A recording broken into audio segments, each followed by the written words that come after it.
So I need to get this seal out here, and as you can see, it's buried in a bit. And I did see something on YouTube, so I'm going to try this. You go in through this top of the gearbox case, and there's a lever you can move. So I'll get this undone, and then we'll come back in a minute.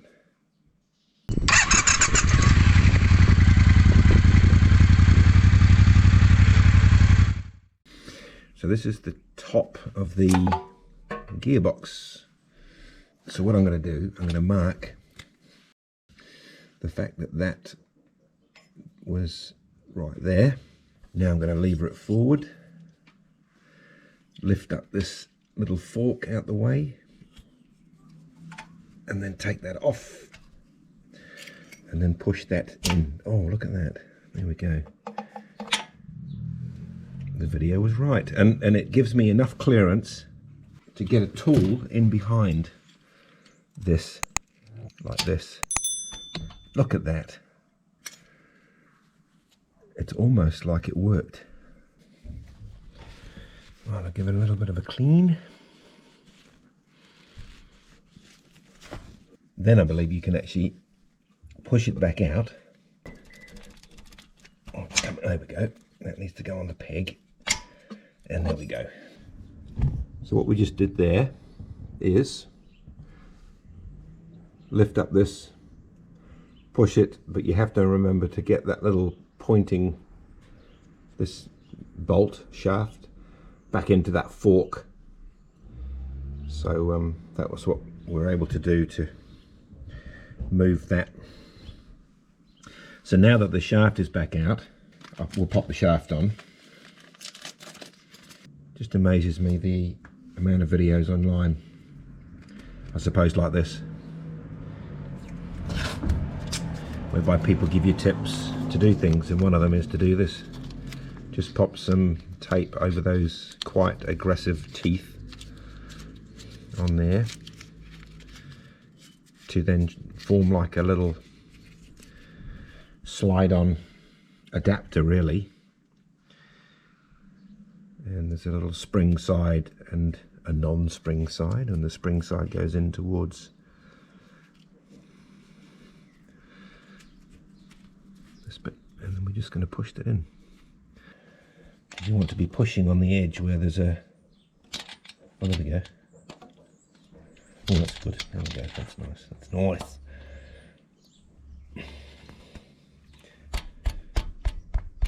That's just with my hand. Right, I think that is in. What goes on to that is a washer and a tiny spring clip. I had to do this first bit off camera because it can take a while, so I'm just going to do the last bit into the groove. Right, so we're going to put the... Now the thing is, it's not dotted, and this isn't dotted either, so I'm not entirely sure where that went, but I imagine, I have a feeling it went right about there. It was there, but I'll just mark it because I've got the other bike to reference. But I will just pop the top on this, of course. I'll get those 6 bolts in with a bit of thread locker as well. Okay, the lid is all on and tightened and Loctited. Give it a clean where I can't reach later on. Right, we'll put this gear selector lever on. I looked at the other bike and it was just slightly what you might call before 12 o'clock. So I'll put some Loctite on the bolt, just a little touch of red, because once you've got the primary cover on, you're committed, really, aren't you? So I'll put that in there. Oh, it's just not really going to fit nicely. No, I might have to just swing on it with this. Lovely. Just to check what we've been doing, we have the gear selector back on, the seal has been changed, the lid is back on the gearbox, they've all been tightened down properly, they've got a bit of Loctite on them. This is all clean. We're getting to where we can now begin to put the inner primary assembly back on, which means we can have a look at the compensator parts, because I have a feeling that that might need to go on first. That's a spare, that's a soft tail related inner primary cover splash thing. Ooh, what have we got here? Oh, that's the compensator part. Put that there. It's a bit like Crimble. These are all the washers. They go in 3 sets, and they're supposed to, that's it, sort of dish into each other, and then that one sits there. So we might just put those there, and we keep going further into the box. Oh, this is the sprocket, the actual compensator sprocket itself, which again has a little assembly with the bearing and everything on it. Oh, it's nice. It's dead nice, that is. Another layer. I think this is the bottom piece that I need to put on first, you see. Although I may need to put the inner primary on, but I have a feeling, like on the last bike, this went on, and then everything then went on in front of it, you know. Right, so here's the instruction sheet. So I think this piece will go on first. So we're going to get our inner primary, our stretch bolts they're called. I called them torque to something the other day, which wasn't right. And then this is a seal. Now again, I could probably put tape on there. You know, I'm not a trained professional, so you know, I don't want to forget anything. I'm trying to take it methodically and slowly. So all those surfaces are clean. This can only go on one way. Nice. Then I think this just basically goes on. He says basically. Oh, there we go. Well, that sounded like it was going on fairly well, and we'll just get one in the top. 25 to 27 foot-pounds is what we're looking for.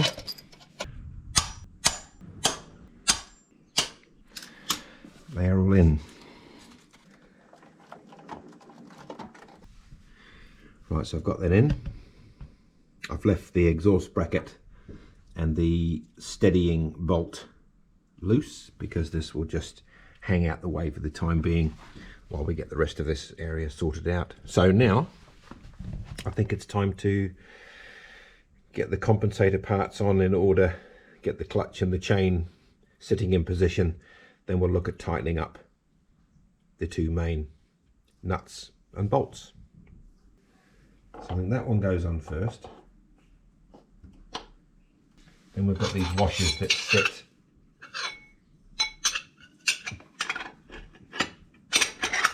away from each other, like that. They make like a curve, and then this last one curves towards the pack like this, and then this part just engages over the top of the lot like that, like that. We have the sprocket, all sits on the outside, so I'll find, there we are, like that. And then we have this hulking great big bolt that It's new for the kit. Pop the chain into here. I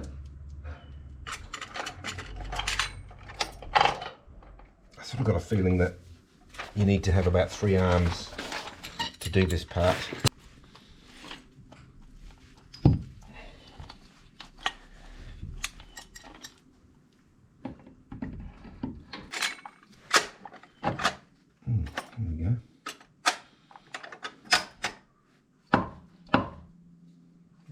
This one in, started.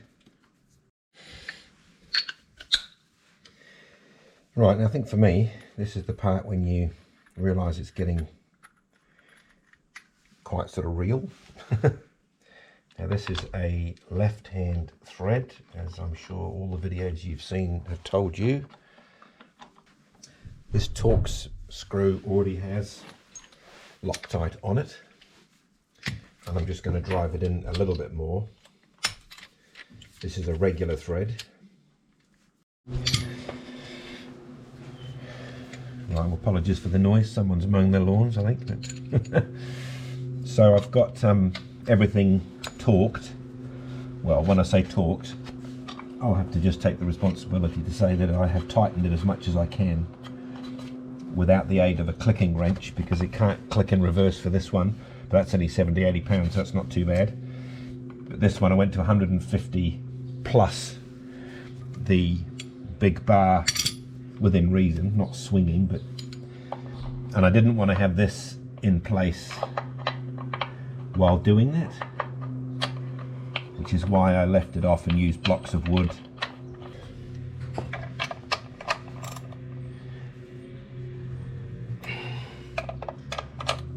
Loctite on here.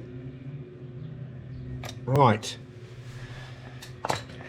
that is tight. That is mega tight.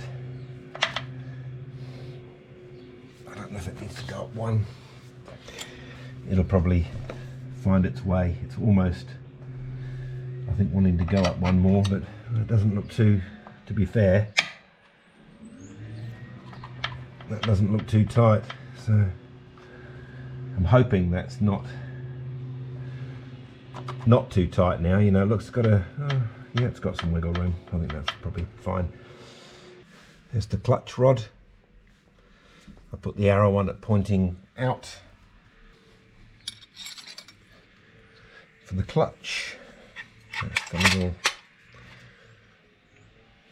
clutch part that goes on. Oh, now if I give that a push.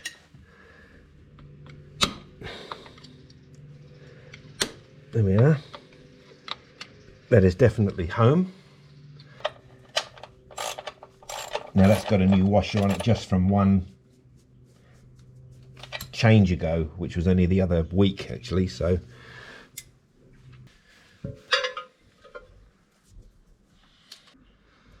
holes are still good. The mating surface is consistent, and as you can see in here, this is the little JB welded in splash baffle, I think they call it. So we will give this a wipe. Thusly, it's been cleaned, and we will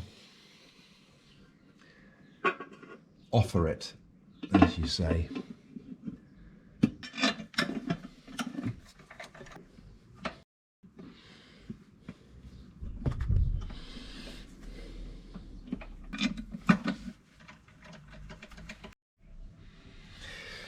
Right, first start,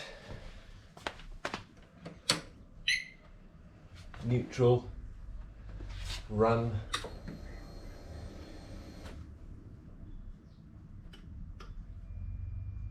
That did not start. Okay, something isn't connected. It was literally that white connector, which is why it wouldn't start. That really had me concerned for a moment, but we will have to still give it its first try.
Someone commented today on the last week's thing. They said it sounds like your starter.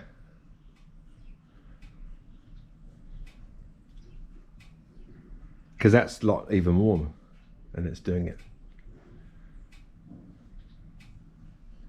Compensator's fixed there. Ah, boop.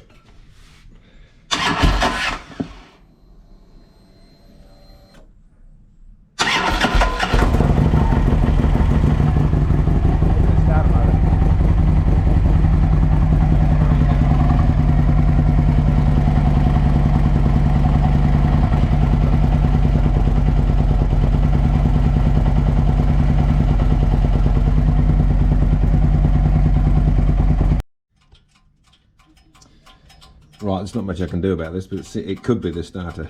So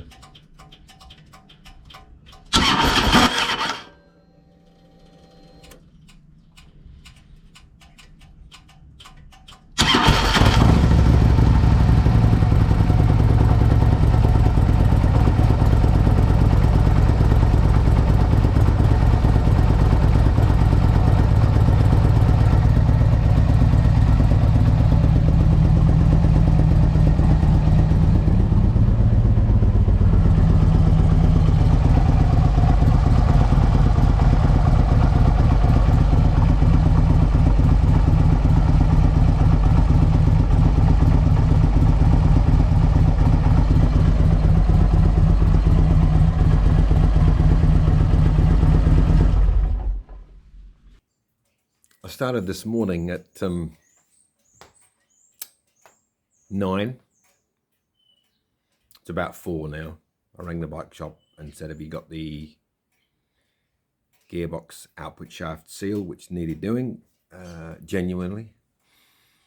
It's all got back together. You've heard it running a few times, and you heard it from my Burt Monroe video and at the beginning of the last video on how it's starting. Someone commented on that video to me to say, that sounds like your starter motor. I think it might be the starter motor. So it's been 2 weekends, you know, well over $1,000 in parts and then tools and then a few, you know, bits and bobs, new oil and stuff like that. So that's sort of where we're at. All I can say is I think there's going to be a part 3, because I'm now going to have to look for a starter motor and then we'll have to swap that out. So thanks for watching. This is Bob. I'm a bit dejected, but I'm not even mad. I mean, it's got a new compensator. They do wear out. The last one was worn. I don't think that was helping things, but it sounds like the starter motor now needs some work, or it needs a new one. That's where we're up to. Thanks for watching, and I will see you in the next episode. Bye-bye.